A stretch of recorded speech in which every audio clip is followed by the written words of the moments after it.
when we want to have this conversation of faith, the faith to walk on water, I want to indulge you in the faith that does the impossible. Because that statement, walking on water, already is impossible. It creates a dissonance in the minds of people. If you walked to somebody who does not know the gospel, or even to many who assume to know God, and told them, I can walk on water, what would be the first thing they would say to you? They'll either say you're mad, or they'll say prove it, because they don't believe that a man can walk on water. This kind of sermon is for people who want to do things that they've never seen anybody their age do, things that they've never seen anybody their color do, things that perhaps they've never seen any man in history do, things that are so impossible that they would even shake those people who you think believe. Let the word of God launch you. Very important revelation. The word of the Lord should be the axis from which you're launched. Don't ever walk the walk of faith through emotion. Always allow the word of God to launch you. We have people who want to act out of faith, but every time you examine the foundation of your faith, it's a place of emotion. It's not a place of revelation. The Bible tells us that this God we serve is a God of knowledge. Are you hearing me? He responds to knowledge. The scriptures tell us that wisdom and knowledge shall be the stability of your times and the strength of your salvation. That your salvation will be as strong as how much knowledge you have of Him. That the stability, the balance of the Spirit will be attained to the degree of how much divine wisdom is operating in your spirit. He did not say in that day, emotions will be the stability of your times. Yes, emotions, pathos has its provision in the narrative of the gospel, but not in the place of faith. Somebody comes and they tell you, Apostle Grace, I've received a report that my child is sick, but I will not bury my child. I will not bury my child.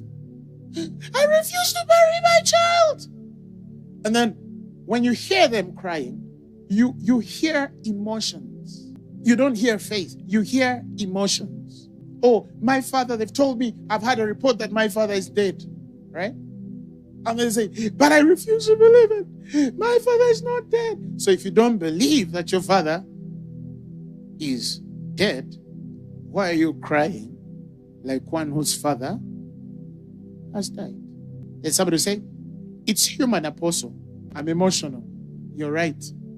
But you're calling me to believe with you from an emotional state. Faith does not work with emotions. The word of God must launch you.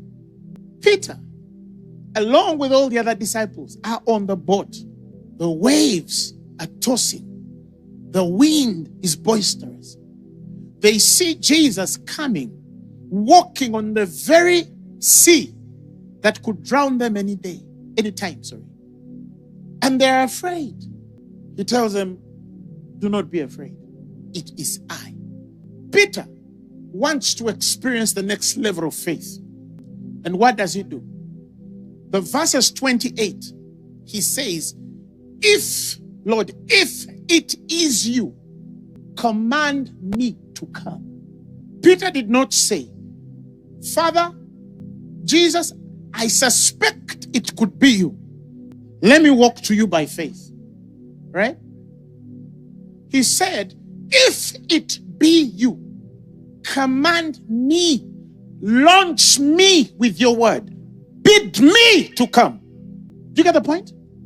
Command me to come to you on the water. And verses 29, Jesus said to him, come. The word was come. You got it. The fact that Jesus said come. That was the launch. The word had to launch Peter out of the boat. So when you find yourself in circumstances where you need to express faith or you need to do the impossible. Now, this kind of sermon is not for people who are believing God for a job because they have studied a very wonderful degree and they have a master's on that, and there is a job that is seeking for people with their qualification. This is not the sermon. Are you hearing me? This is not the sermon. This is a sermon for somebody who is a senior 4 dropout, and the job advertisement says that the qualification of this job is for a master's degree, and they need something tells them you can get this job. Those are the ones I'm talking about. So, you get it? So we're talking about walking on water. We're talking about doing the impossible. Not the possible, but hard to do. I'm talking about the impossible.